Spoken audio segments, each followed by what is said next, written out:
How should we be feeling about the Tigers entering the early signing period? Listen, put me in the parking lot, with Bears, and I'll go out there and play. It don't matter. You are Locked On Auburn, your daily podcast on the Auburn Tigers. Part of the Locked On Podcast Network, your team every day. Yes, welcome on into Locked On Auburn, your daily Auburn Tigers podcast. I'm your host, Zac Blackerby, and thank you so much for making Locked On Auburn your first listen every single day. I'd like to thank LinkedIn Jobs for being the official college football and college basketball recruiting sponsor across Locked On. That means we are talking with John Garcia, recruiting insider himself. Good to chat with you, buddy. We haven't talked since Hugh Freeze has taken over as the head man for the Auburn football program. The initial reaction is like they're actually out recruiting, and we haven't felt that at Auburn in a minute. What are your thoughts on that? Yeah, look, for all of the, I guess, questions surrounding any new hire, with Hugh Freeze in recruiting, it's one of the most sure bets that there is out there. And I think that was really important in Auburn's search, right? Yeah. Obviously, Kiffin was the other target. Same kind of deal there, right? Talent acquisition was really going to be the primary factor here. And I think offensive innovation was, of course, kind of like a 1B. But you knew it had to be a head coach recruiter, not a CEO head coach who was going to sit back, an active recruiter who's been there and done that. And comparing the two, obviously Hugh Freeze's resume as a recruiter is pretty darn high, even in SEC country with what he did at Ole Miss. Sure, there were a lot of gray area inputs in that pursuit, right, but the effort, the ambition of him as a recruiter, I think will stand through. And of course, now you've got the NIL element that will aid some of those, previously gray area topics. So I do think that from a recruiting and pure talent acquisition standpoint, this is a massive upgrade for the Auburn Tigers. I don't think it's something we will see in the next week or so in terms of tangibly showing us how big of a deal it is.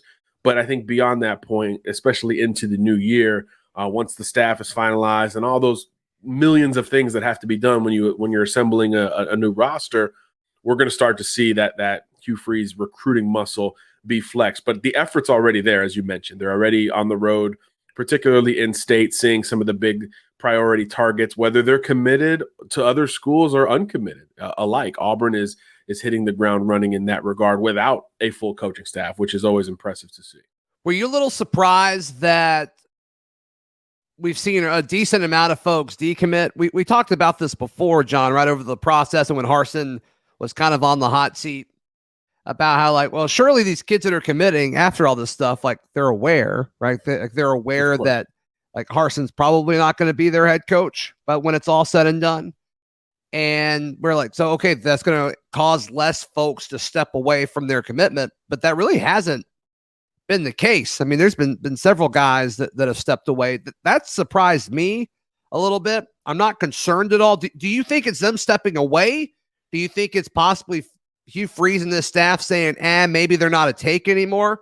Give us some insight on that. It works both ways, and I think that's an important topic to bring up, right? Deion Sanders is getting all the headlines for that right now. I think they've dropped 7 Colorado commitments. Wow. So sometimes it is initiated by the program, more blunt with some coaches compared to others. But there's always a workaround in that regard. There's only been a few decommitments. I think you probably see both ends of the spectrum represented, where in one case, I do think maybe skill set wise, it wasn't as much of a fit in the future of Auburn football. And then on the flip side with the other prospect, I think it was a little bit more initiated on his end, kind of opening things up while Auburn is going to stay in the mix there, talking Jamarian Harkless. So I do think, both out-of-state kids, kind of understandable optically in that regard. But I do think Auburn can stay in the mix for both of these guys if they want to here going forward. And both have reiterated that Auburn is not out, they're just not committed fully on board right now as other schools try to circle around a little bit. Has that ever happened? Has somebody ever decommitted to a school then committed again? I'm sure it's happened, but I just can't think of a time where it's happened near here. It's happened in the last month. It's happened twice across the Power Five. Clemson had an offensive tackle decommit And then I think 4 days later, he was back on the commitment list. Oklahoma dealt with the same thing just last week. There's the recruiting is funny, right? I mean, there's really no formula to track it. And kids will make rash decisions. They will make knee-jerk reaction decisions. And sometimes they have to kind of center and get talked back into the light, if you will, but by these college coaches. So we do see it. And around a coaching change, it's very typical, especially in a scenario where maybe your positional recruiter hasn't been retained, like Adam Hawkins, a receiver, Ike Hillier, not retained. You could see kind of the one-to-one cause and effect in that regard. And in other cases, it's about becoming familiar with the new coaches that are recruiting you. So you kind of take a step back and give everybody that equal chance, even though there's only a couple weeks left until signing day. Yeah, Hopkins is really the only name that stepped away where it's like, that's a bummer. But I get it, right? Like he was heavily recruited by Ike Hilliard. He probably really liked Ike Hilliard. Ike Hilliard's no longer on staff. And a lot of Auburn fans don't like that, right? A lot of Auburn fans wanted Ike Hilliard to stay around, but you gotta bring in your guys. So I totally get it. But yeah, Hopkins was the biggest one for me. But you can tell the emphasis they've put on Jeremiah Cobb. Like his second or third day, you saw him and Carnell Williams eating breakfast with him up in Montgomery, and so making him a priority. A lot of folks were really concerned about him. But to me, it seems like Cobb, one, likes Auburn, but two, loves Carnell Williams, and obviously Carnell's not going anywhere. Yeah, that was really the main thing there. I remember when Auburn offered him, that's all he talked about. It was more Carnell than Auburn, and then as he obviously became a commitment and took a bunch of visits, it became more about Auburn. So now in the best of both worlds, you get your school, and obviously your position coach gets to stick around. And then simultaneously, I think other schools have addressed some running back needs, particularly Georgia. That was really the main threat optically for Jeremiah Cobb. Clemson was always in the ball game. They haven't addressed their running back needs, so maybe something to keep an eye on. But I think Auburn's done about as, other than naming Carnell the head coach, I think they've done about as good a job as they could have with Jeremiah Cobb and retaining, I think, offensive talent in general, right? There's a little bit more stability and I guess control in what to expect on that side of the ball going forward. Sure.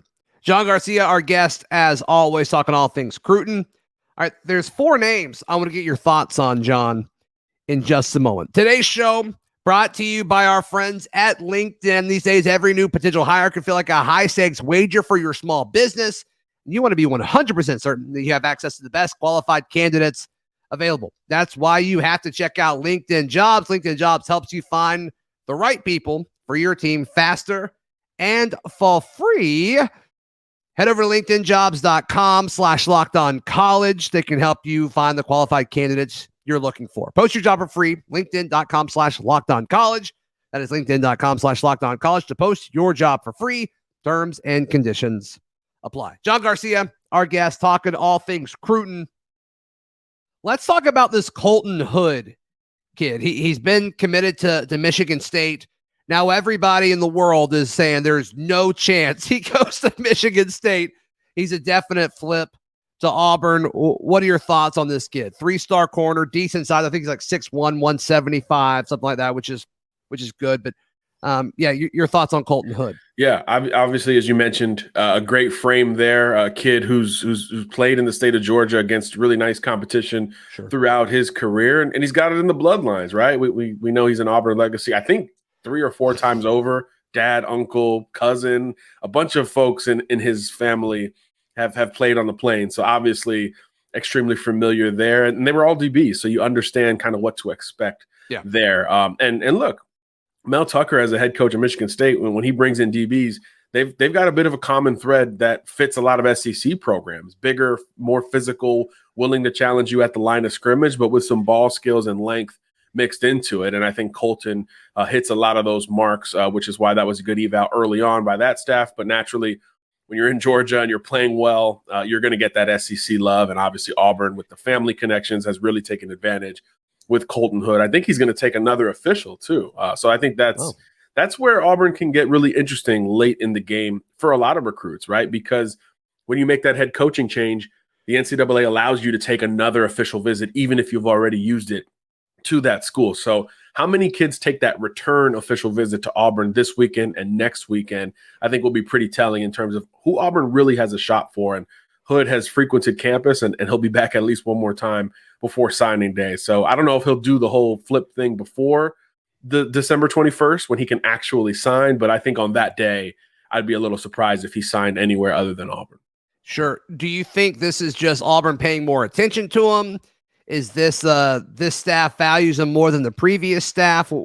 What do you think that development looked like, John? Well, we see with Terrence Love, with the local kid JC, we see kind of a trend, a theme with body types under Zach Etheridge, who of course has now been retained. We think, right, retained to this point. Yeah. Still recruiting very heavily. Right. I think all that stuff favors Auburn. There's a lot of continuity with the defensive recruits in that regard, where it might still be in flux, but as of right now, these coaches are still heavy on the trail. So I think all of that certainly helps Auburn's case as we get closer to that day. So clarity is probably still efforting on that side, and I'm sure that's going to come up when Hood is back on campus this weekend. But I do think, the Christian Robinson recruits, the Zach Etheridge recruits, some of those back seven guys that have some continuity from one staff to the next, at least right now, I do think that helps Auburn stay in the race for a lot of these guys.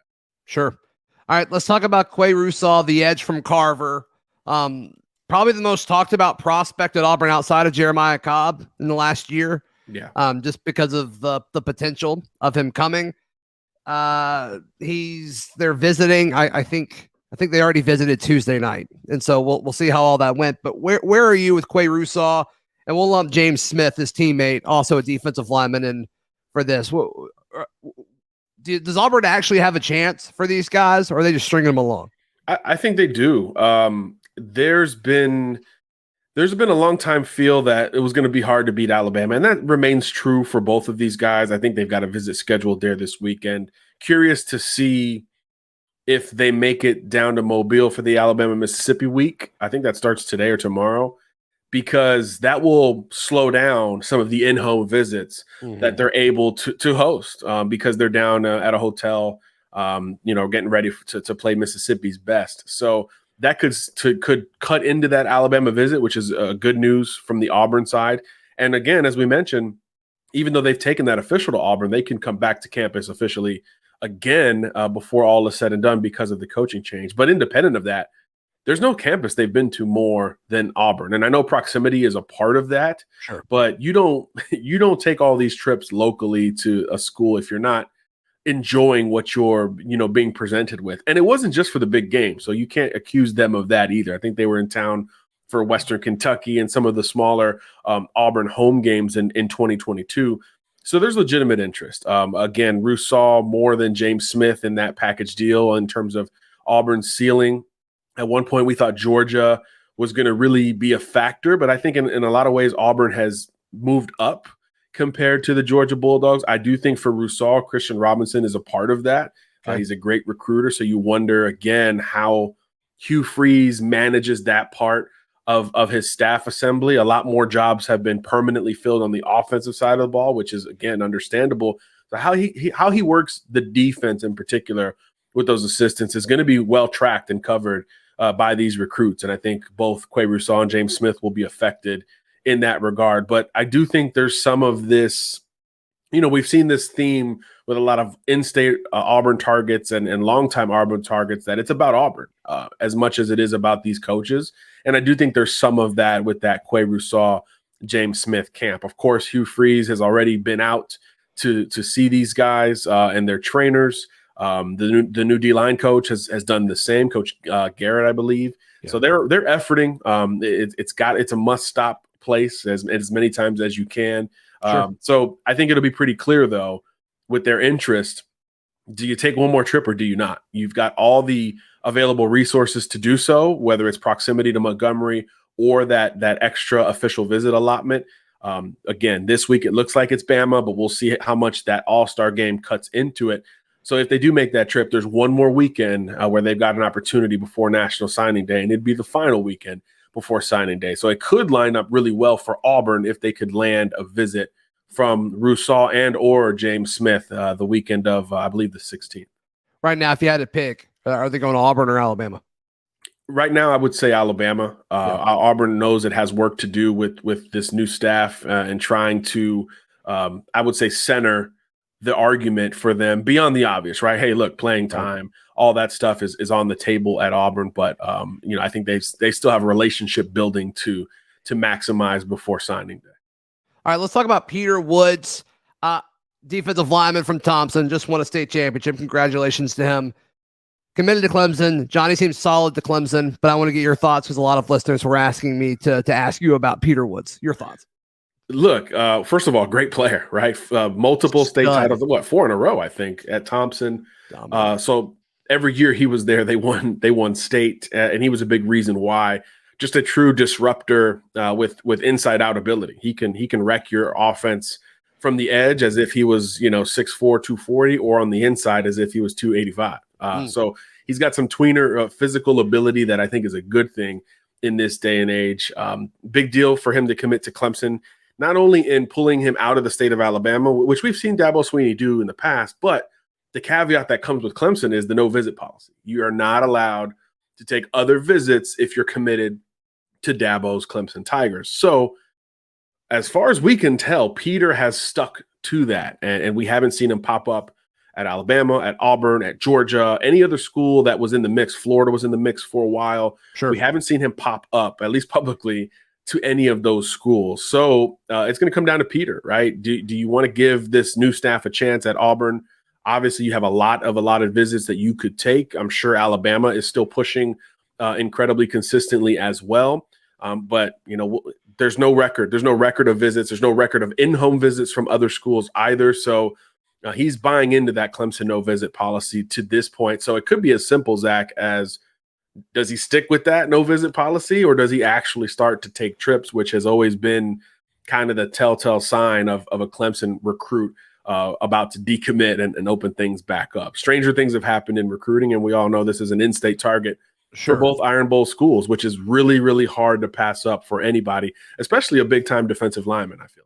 Yeah. All right. What are reasonable expectations for Auburn, Hugh Freeze, and the early signing day that's coming up in just a few weeks? We'll get John's thoughts on that in just a moment, right here on Locked On Auburn. Today's show is brought to you by our friends at Bet Online. Bet Online is the number one place for all of your sports betting info, stats, and analysis, and also where you can just throw it down. They got more props, odds, and lines than anybody else on the interweb, so be sure to check out our friends at Bet Online. Bet Online, it's where the game starts. John Garcia, our guest, as we're talking all things Auburn recruiting. So Auburn's last few classes under the Brian Harsin era, and some of that's his fault, some of it's not, hasn't been great.